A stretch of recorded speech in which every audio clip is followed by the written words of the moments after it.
నమస్తే, welcome to 99 TV. చెంగూరు బాబా యూపీలో చాలామందికి ఆరాధ్య దైవం. ఆపదలో ఉన్న వాళ్ళని ఆదుకుంటాడు.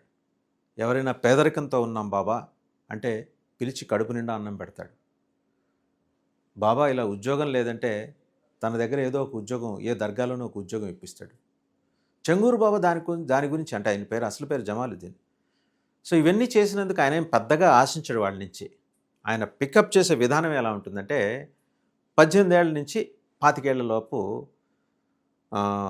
తీవ్రవాద ఉగ్రవాద భావజాలానికి ఆకర్షితులయ్యే వారిని మాత్రమే ఆయన పికప్ చేస్తాడు.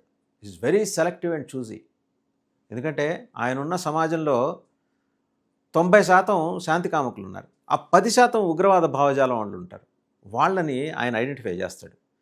ఈయనకు ఒక 40 అకౌంట్లు గుర్తించారు, 106 కోట్లు వివిధ దేశాల్లో. స్విస్ బ్యాంక్ అకౌంట్ని ఫ్రీజ్ చేయడానికి already ministry of external affairs, ministry of finance, already RBI వీళ్ళు స్విస్ బ్యాంక్ తోటి మాట్లాడుతున్నారు, ఆల్రెడీ రాశారు. సరే, అది ఎక్కడ ఆయన చేసిన అరాచకం అంతా? ఇది అరాచకం కాదు, పేదలకు సేవ. అంటే 18 నుంచి 25 ఏళ్లలోపు ఉండి ఉగ్రవాద భావజాలంతో ఉడికిపోయే ఆ పర్టికులర్ సమాజానికి సంబంధించిన యువకుల్ని ఐడెంటిఫై చేసి వాళ్ళకి ముందర తోపుడు బళ్ళు ఇచ్చి వాళ్ళ చేత పళ్ళు పలహారాలు అమ్మించి నెమ్మదిగా మాసెస్లోకి ప్రవేశపెడతాడనమాట ఈయన. సో దానికి కావాల్సిన ధన సాయం అంతా ఆయన ఏం చేస్తాడు? ₹1 బాబా ఈరోజు ఈ పళ్ళు అమ్మాను, నాకు దీని మీద ₹1 ప్రాఫిట్ వచ్చిందంటే, భలేవాడివే, అది ఇచ్చిందే నీకోసం, నువ్వే ఆ ప్రాఫిట్ ఎంజాయ్ చేయ అని చెప్పి భుజం తడతాడు. ఇలా ఈయన మిషన్ ఎట్లా ఉంటుందంటే, ఈ చెంగూరు బాబా మిషను జనాల్ని ఐడెంటిఫై చేసిన తర్వాత, ఆ యువకులను ఐడెంటిఫై చేసిన తర్వాత వాళ్ళు టార్గెట్ ఇస్తాడు. హిందూ యువతుల్లో రకరకాల కులాలు, క్షత్రియ బ్రాహ్మణ సామాజిక వర్గాలకు సంబంధించి వాళ్ళని ట్రాప్ చేయాలి, లవ్ జిహాద్లోకి దింపాలి. 25 లక్షల నుంచి 50 లక్షలు ఉంటుంది వాళ్ళు ఎంచుకున్న ఫ్యామిలీ. పేద ఫ్యామిలీ అయితే 25 లక్షలు, మధ్యతరగతి ఫ్యామిలీ అయితే ఒక 50 లక్షలు, ఉన్నతంగా అంటే ఆర్థికంగా ఉన్నతమైన ఫ్యామిలీ నుంచి ఉన్న అమ్మాయిల్ని ట్రాప్ చేయడానికైతే ఈ 2 సామాజిక వర్గం నుంచి ₹1,00,00,000 ఇస్తాడు. దానికోసం ఆ పిల్లలకి కావాల్సిన హంగు, ఆర్భాటం, డ్రస్సు, వెహికల్సు, విలాసవంతమైన జీవనం గడపడానికి కావాల్సిన ఇల్లు, వాకిలి, వాట్ నాట్ ఎవ్రీథింగ్ సమకూరుస్తాడు Changur Baba. Changur Baba modus operandi ఉంటుందంటే, ఎవరైనా ఆయన చూడటానికి వెళ్తే చేతిలో ఒక జపమాల ఉంటుంది, ఇలాగ అరమోట్ కన్నులతో వాళ్ళని ఆశీర్వదిస్తున్నట్టు చూస్తున్నాడు. నీ సమస్య ఏంటో నాకు తెలుసు, నువ్వు ఈ సమస్య పరిష్కారం దొరికింది కాబట్టి నువ్వు నా దగ్గరకు వచ్చావు అని చెప్పి మైండ్ గేమ్ ఆడతాడు. వీళ్ళు ఫిదా పడిపోతారు. అలా వచ్చిన వాళ్ళలో అన్ని మతాలకు చెందిన యువతులు ఉన్నారు, మహిళలు ఉన్నారు. 1500 మంది విడోస్ని ఆయన మతాంతీకరణ చేసి, రిలీజియస్ కన్వర్షన్ చేసి విదేశాలకు ఎక్స్పోర్ట్ చేశాడు. చెంగూరు బాబా దృష్టిలో ఏంటంటే, హిందూ మహిళలు ప్రత్యేకించి, మిగిలిన అన్ని మతాలు, హిందూ మహిళలు వ్యాపార వస్తువులు ఆయనకి. ఇందాక చెప్పినట్టు కులానికి బట్టి ఒక రేటు ఉంటుంది. క్షత్రియ బ్రాహ్మణ సామాజిక వర్గాలకి ₹1,00,00,000, వైశ్య సామాజిక వర్గం అయితే 50 లక్షలు, అలాగే ఈ 3 కాకుండా ఇతర వర్గాలకు చెందిన వారినైతే 25 లక్షల నుంచి 50 లక్షల వరకు జస్ట్ డబ్బు ఇలా ఇసిరేస్తాడనమాట. ఈ డబ్బు ఆయనకి ఎక్కడి నుంచి వస్తుంది అంటే, దుబాయ్లో ఉన్న ఒక ఆర్గనైజేషన్ జనరేట్ చేసి పంపిస్తుంటుంది. వాళ్ళ ఫిలాసఫీలోనే అడ్వకేట్ చేసుకుంటూ రకరకాల మార్గాలు. ఇప్పుడు ఐఎస్ఐ ఉంది, ఐఎస్ఐ ఏం చేస్తుంది, అగ్రెసివ్ మోడ్లో కొందరిని తయారు చేసుకుని స్లీపర్ సెల్స్గా పెడుతుంది. దానికోసం మెన్ ఉన్నారు, నోషిబా షాబాజ్ అని ఇస్లామాబాద్లో ఉంటారు. ఒక Pakistan civil servant, retired Pakistan civil servant wife ఆవిడ, అసామాన్యమైన అందగత్తె ఆవిడ. సో ఆవిడేంటంటే మాటలతోటి జనాల్ని ట్రాప్ చేస్తుంది. వేరే దేశాల్లో ఉన్న వాళ్ళని, ప్రత్యేకించి భారతదేశంలో ఉన్న యూట్యూబర్స్ని, వ్లాగర్స్ని ముందర ఆవిడ ఐడెంటిఫై చేస్తుంది సోషల్ మీడియాలో.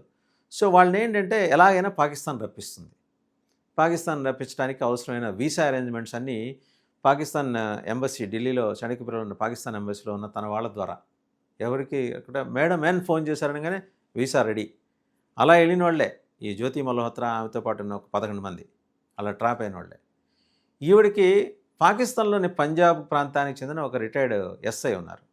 ఆయన బోర్న్ సిక్, బట్ హిందూ వ్యతిరేక భావజాలం బలంగా నూరిపోయటం వల్ల ఆయన భారతదేశానికి వ్యతిరేకంగా తయారయ్యాడు. ఆయన ఈ మనీ అరేంజ్మెంట్స్, ట్రావెల్ అరేంజ్మెంట్స్ అన్నీ ఆయన చేస్తాడు. టాప్ లెవెల్లో ఆవిడ ఉంటుంది. ఆవిడ ఇలా అనుసంధానించడం, అక్కడికి తీసుకురాగానే వీళ్ళని జకీర్ ఖాన్ ఉపన్యాసాలు ఉంటాయి, అక్కడికి తీసుకెళ్ళి కూర్చోబెడతారు. జకీర్ ఖాన్ కూడా ఈయనకు మళ్ళీ అరమోట్పు కన్నులతోటి ఉపన్యాసాలు ఇచ్చేసి ప్రపంచంలో ఇస్లాం మాత్రమే మతం, మిగిలినవన్నీ కూడా ఏంటంటే క్రూరత్వాన్ని, హింసని అండ్ స్వార్థాన్ని, ప్రలోభాన్ని, ఇలాంటి దుర్గుణాలన్నీ నేర్పిస్తాయని చెప్పేసి ఆయన ప్రవచిస్తాడు. ఆ ప్రవచనం ఎలా ఉంటుందంటే జకీర్ ఖాన్ చెప్పేది అవతలోడు కన్విన్స్ అయిపోవాలి. Such a very good narrative skills he has అనమాట. అది జరిగింది. సరే, మళ్ళీ ఇక్కడికి వచ్చేప్పటికి ఇలా ఇప్పటివరకు ఆయన ఎంత చేశాడు ఈ 2-3 ఏళ్ళలో అంటే అధికారికంగా తేలిన లెక్క 1500. బెదిరిస్తాడు. తన దగ్గరకు వచ్చిన యూతుల్ని, మహిళల్ని లోబర్చుకోవటానికి సపరేట్ గ్యాంగ్స్ ఉన్నాయి ఈయన దగ్గర. ఈ 18 నుంచి 25 ఏళ్ళ లోపల వాళ్ళకి అచ్చంగా ఏంటంటే అవసరమైతే వాళ్ళని రేప్ చేయండి, బలవంతంగా కన్వర్ట్ చేయండి, వాళ్ళని అలవాటు చేయండి, ముందర మన జీవన విధానానికి అలవాటు చేయండి, బొట్టు కట్టు తీసేయండి. మన టార్గెట్ ఏంటంటే హిందూ ధర్మంలో మూలాలు ఉన్న వాళ్ళను ఎవరు మేలకుండా చేయాలి భారతదేశంలో. రేపు 2047కి భారతదేశాన్ని ఇస్లామైజ్ చేయాలి, పూర్తిగా ఇస్లామీకరించాలి. ఇది టార్గెట్. ఆయనకి ఇచ్చిన మిషన్ చాలా పెద్దది. వెనకాల ఐఎస్ఐ ఉంది, వెనకాల ఉగ్రవాద సంస్థలు మసూద్ అజహర్లు ఉన్నారు, హఫీజ్ సయీదులు ఉన్నారు, లష్కర్ తోయిబాలు, జైషే మహమ్మదులు, హిజ్బుల్ ముజాహిదీన్లు, ఈ మధ్య దాని అనుబంధ వింగ్, లష్కర్ తోయిబా అనుబంధ వింగ్ ది రెసిస్టెన్స్ ఫ్రంట్, వీళ్ళు ఉన్నారు. మొత్తం ఈయన కొడుకు కలిసి చేసిన అరాచకాలు ఒక్కటొక్కటి బయటపడిన తర్వాత UP government, beauty of UP government ఏంటంటే ముందరికి వెళ్ళి కొట్టేస్తుంది. అతను ఉంటున్న ఇల్లు, నివాసాలను కొట్టేసింది, మొత్తం క్యాప్చర్ చేసింది, అదుపులో తీసుకున్నారు ప్రస్తుతానికి. బట్ విక్టిమ్స్ ఇంకా బయటికి రావాలి. కులానికో రేటు కట్టి వాళ్ళని లోబరుచుకొని బలవంతంగానైనా సరే వాళ్ళ మతాలు మార్చేసి వాళ్ళని తీసుకెళ్ళి సిరియాలో అమ్మేస్తున్నాడు. సిరియాలో అమ్మేసిన తర్వాత వాళ్ళు అక్కడ 10-15 మంది పిల్లల్ని కన్న తర్వాత ఒక 10 ఏళ్ళలో, అంటే ఇది ఎప్పటి నుంచో చేస్తూ వస్తున్నాడు, గడిచిన 3-4 దశాబ్దాలకి ఈయన పని అదే. అక్కడి నుంచి వాళ్ళు పాకిస్తాన్ టెర్రరిస్ట్ క్యాంపులకి తీసుకొస్తున్నారు. ఆ టెర్రరిస్ట్ క్యాంపుల్లో వాళ్ళ పిల్లల్ని చేర్పించి వాళ్ళకు ఒక 7-8 ఏళ్ళు రాగానే వాళ్ళకి ఇంకా అక్కడ జీవన విధానం, ఉగ్రవాద జీవన విధానం అలవాటు చేయటం.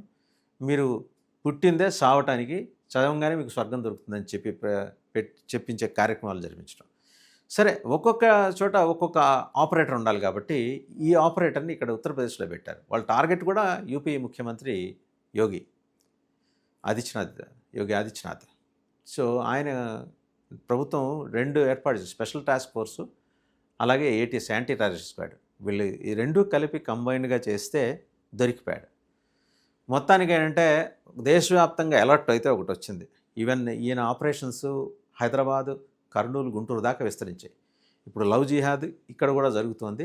అప్రమత్తంగా ఉండాలి హిందూ సమాజం, హిందూ యువతులు, హిందూ బాలికలు, హిందూ మహిళలు, అలాగే ఎవరూ లేని అనాథ మహిళలు, ఎక్కువ హిందూ అనాథ మహిళలు ఎవరైనా ఉంటే అప్రమత్తంగా ఉండాలనేది యూపీ ప్రభుత్వం చేసిన హెచ్చరిక. సో చెంగూరు బాబా చూసిన తర్వాత ఇలాంటి చెంగూరు బాబాలు మీ ఊళ్ళల్లో, అంటే ఈయనకు అనుబంధంగా పనిచేసే వాళ్ళు కూడా ఉండొచ్చు. Be careful.